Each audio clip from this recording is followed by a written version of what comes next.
Hi hello ನಮಸ್ಕಾರ ಸ್ನೇಹಿತರೆ. ಬನ್ನಿ ಈ ದಿನ ನನ್ನ ನೆಚ್ಚಿನ ಕವಿ ದ.ರಾ ಬೇಂದ್ರೆಯವರ ಮನೆಗೆ ಹೋಗಿ ಬರೋಣ. ಕನ್ನಡದ ವರಕವಿ ದ.ರಾ ಬೇಂದ್ರೆಯವರ ಮನೆ ಇರೋದು ಧಾರವಾಡದ ಸಾಧನಕೇರಿಯಲ್ಲಿ. ನೀವು ದೇಶದ ಯಾವುದೇ ಮೂಲೆಯಿಂದ ಧಾರವಾಡವನ್ನು ತಲುಪಿ ಧಾರವಾಡದ ಓಲ್ಡ್ ಬಸ್ ಸ್ಟಾಪ್ಗೆ ಬಂದರೆ ಅಲ್ಲಿಂದ ನಿಮಗೆ ಸಾಧನಕೇರಿಗೆ ಸಾಕಷ್ಟು ಬಸ್ಗಳು ಸಿಗುತ್ತೆ. ಧಾರವಾಡ ಬಸ್ ಸ್ಟಾಪಿಂದ ಆಟೋದಲ್ಲೂ ಕೂಡ ನೀವು ಸಾಧನಕೇರಿಯನ್ನು ತಲುಪಬಹುದು. ಧಾರವಾಡದ ಓಲ್ಡ್ ಬಸ್ ಸ್ಟಾಪಿಂದ ಸಾಧನಕೇರಿಗೆ 10 ರೂಪಾಯಿ ತಗೋತಾರೆ ಶೇರ್ ಆಟೋದಲ್ಲಿ. ನೋಡಿ, ಇದೇ ಸಾಧನಕೇರಿಯ ಬಸ್ ಸ್ಟಾಪ್. ಈ ಬಸ್ ಸ್ಟಾಪ್ ಪಕ್ಕದಲ್ಲಿಯೇ ಬೇಂದ್ರೆ ಅಜ್ಜನ ಮನೆ ಇದೆ. ಇಲ್ಲಿ ಬೇಂದ್ರೆಯವರು ಬೇಂದ್ರೆ ಅಜ್ಜ ಎಂದೇ ಫೇಮಸ್. ಬೇಂದ್ರೆ ಅಜ್ಜನ ಮನೆಯ ವಿಳಾಸ ನಂಬರ್ 13 ಶ್ರೀಮಾತ ಸಾಧನಕೇರಿ.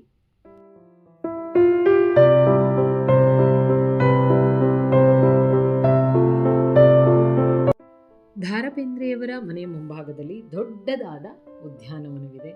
ಇದನ್ನ ಸಾಧನಕೇರಿ ಉದ್ಯಾನವನ ಅಂತ ಕರೀತಾರೆ. ಈ ಉದ್ಯಾನವನದ ಎದುರಿನಲ್ಲಿಯೇ ದ.ರಾ ಬೇಂದ್ರೆಯವರ ಮನೆ ಇದೆ.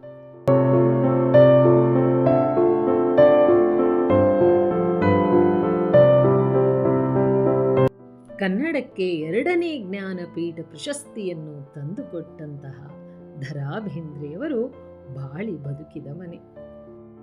ಬೇಂದ್ರೆಯವರು ಇದ್ದಾಗ ಹೇಗಿತ್ತೋ ಹಾಗೆ ಈ ಮನೆಯನ್ನ ಸಂರಕ್ಷಿಸಿ ಇಡಲಾಗಿದೆ.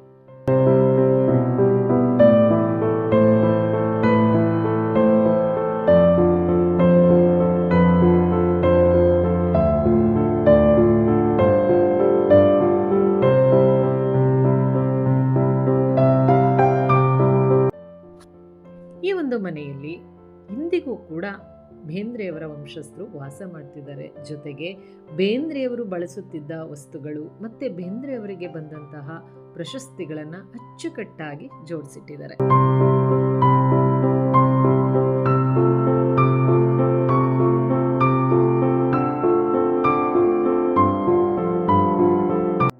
ಇದು ಬೇಂದ್ರೆಯವರು ಕುಳಿತುಕೊಳ್ಳಲು ಬಳಸುತ್ತಿದ್ದಂತಹ ಚೇರ್. ಅದರ ಮೇಲೆ ಬೇಂದ್ರೆಯವರ ಭಾವಚಿತ್ರವನ್ನು ಇಡಲಾಗಿದೆ.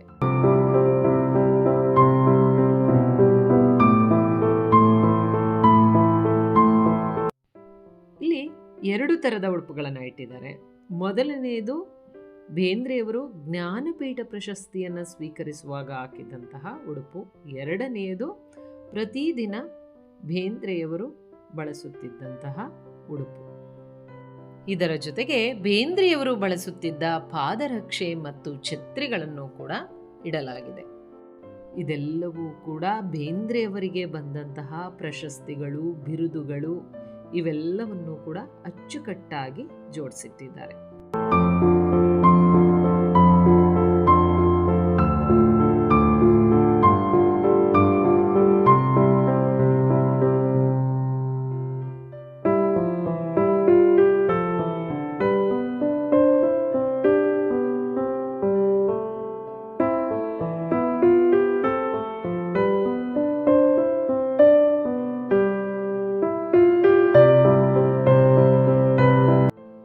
ಇದು ಬೇಂದ್ರೆಯವರ ಹಸ್ತಾಕ್ಷರ. ಅವರ ಬರವಣಿಗೆ ಹೇಗಿತ್ತು ಅಂತ ನೋಡಬಹುದು.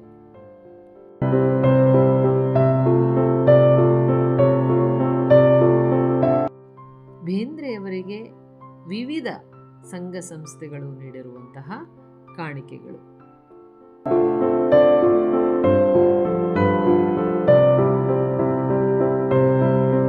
ಬೇಂದ್ರೆಯವರು ಬಳಸುತ್ತಿದ್ದಂತಹ ಕೈಗಡಿಯಾರ, ಪೆನ್ನುಗಳನ್ನು ಕೂಡ ಇಲ್ಲಿ ನೋಡಬಹುದು.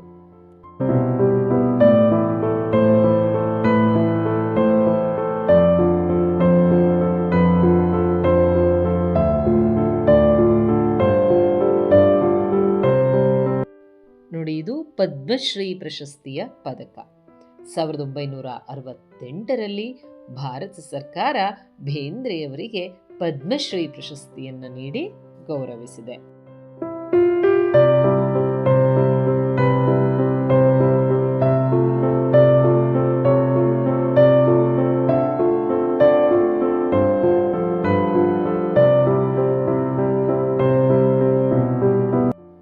ನೋಡಿ, ಇದೇ ಜ್ಞಾನಪೀಠ ಪ್ರಶಸ್ತಿ. 1973ರಲ್ಲಿ ಬೇಂದ್ರೆಯವರು ರಚಿಸಿದ 4 ತಂತಿ ಕವನ ಸಂಕಲನಕ್ಕೆ ಭಾರತ ಸರ್ಕಾರ ಭಾರತದ ಅತ್ಯುನ್ನತ ಸಾಹಿತ್ಯ ಪ್ರಶಸ್ತಿಯಾದ ಜ್ಞಾನಪೀಠ ಪ್ರಶಸ್ತಿಯನ್ನು ನೀಡಿ ಗೌರವಿಸಿದೆ.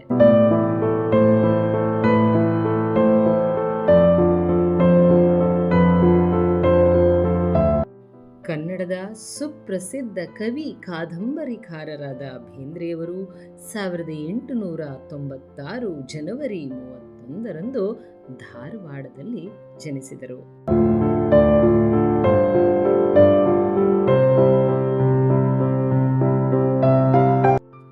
ಬೇಂದ್ರೆಯವರ ತಂದೆ ರಾಮಚಂದ್ರ ಭಟ್ಟ, ತಾಯಿ ಅಂಬಿಕೆ. ಇವರದು ವೈದಿಕ ಕುಟುಂಬವಾಗಿತ್ತು.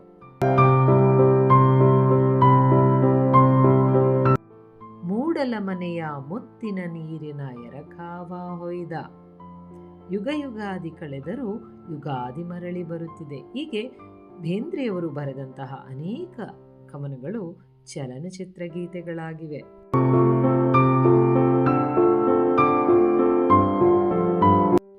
ಇದು ಬೇಂದ್ರೆಯವರು ಬಳಸುತ್ತಿದ್ದಂತಹ ಫ್ಯಾನ್. ಇಂದಿಗೂ ಕೂಡ ಸುಸ್ಥಿತಿಯಲ್ಲಿದೆ. ನನ್ನ ಗೆಳತಿ ಮನೆಯವ್ರ ಪರ್ಮಿಷನ್ ತಗೊಂಡು ಈ ಫ್ಯಾನನ್ನು ಆನ್ ಮಾಡಿದ್ರು.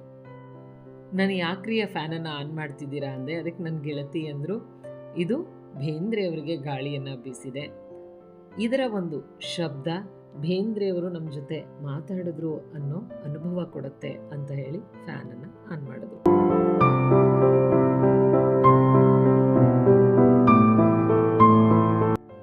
ಇಲ್ಲಿ ದರಾ ಬೇಂದ್ರೆಯವರು ಬರೆದಂತಹ ಕವನದ ಸಾಲುಗಳನ್ನು ಬರೆಸಲಾಗಿದೆ. ಇದು ದರಾ ಬೇಂದ್ರೆಯವರು ತಮ್ಮ ಹೆಂಡತಿಗಾಗಿ ರಚಿಸಿದಂತಹ ಕವನದ ಸಾಲುಗಳು.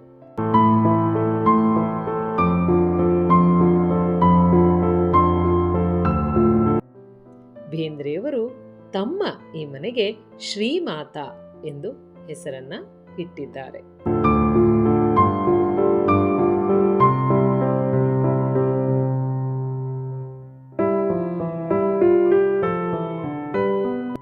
ಬೇಂದ್ರೆ ಮನೆಗೆ ಯಾರೇ ಬರಲಿ ಅವರೆಲ್ಲರಿಗೂ ಕೂಡ ಸ್ವಾಗತ ಇದೆ.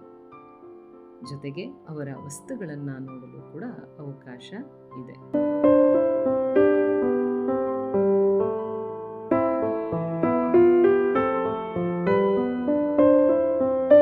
ಬೇಂದ್ರೆಯವರ ಮನೆಗೆ ಯಾರಾದರೂ ಬಂದರೆ ಬೇಂದ್ರೆಯವರು ಹಾಗೆ ಕಳಿಸ್ತಾ ಇರಲಿಲ್ವಂತೆ. ಅವರಿಗೆ ತಿನ್ನೋದಕ್ಕೆ ಕುಡಿಯೋದಕ್ಕೆ ಕೊಡ್ತಾ ಇದ್ರಂತೆ. ಹಾಗೆ ನಾವು ಹೋದಾಗ ಕೂಡ ಅವರು ನಮಗೆ ಸಕ್ಕರೆಯನ್ನು ಕೊಟ್ಟರು, ಬಾಯನ್ನು ಸಿಹಿ ಮಾಡ್ಕೊಂಡೋಗಿ ಅಂತ ಹೇಳಿದ್ರು.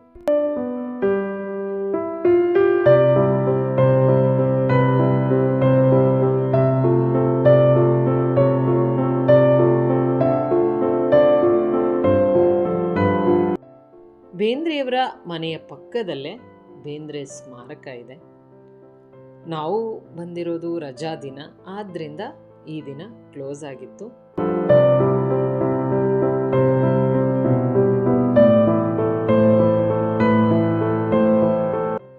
ಬೇಂದ್ರೆಯವರ ಮನೆಯನ್ನು ನೋಡಿಕೊಂಡು ಹೊರಗಡೆ ಬಂದು ನಾವು ಸಾಧನಕೇರಿ ಉದ್ಯಾನವನಕ್ಕೆ ಹೋದ್ವಿ.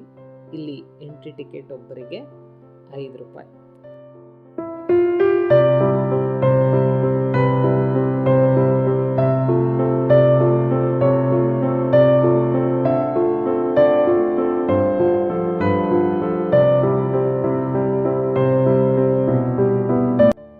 ಸಾಧನಕೇರಿ ಉದ್ಯಾನವನ ಇದು ಬೇಂದ್ರೆಯವರ ಮನೆಯ ಮುಂಭಾಗದಲ್ಲಿಯೇ ಇದೆ. ಈ ಒಂದು ಉದ್ಯಾನವನದ ವಿಶೇಷತೆ ಏನಪ್ಪಾ ಅಂದರೆ, ಇಲ್ಲಿ ಎಲ್ಲ ಕಡೆಯೂ ಕೂಡ ಬೇಂದ್ರೆಯವರ ಬರಹಗಳನ್ನು ಹಾಕಲಾಗಿದೆ.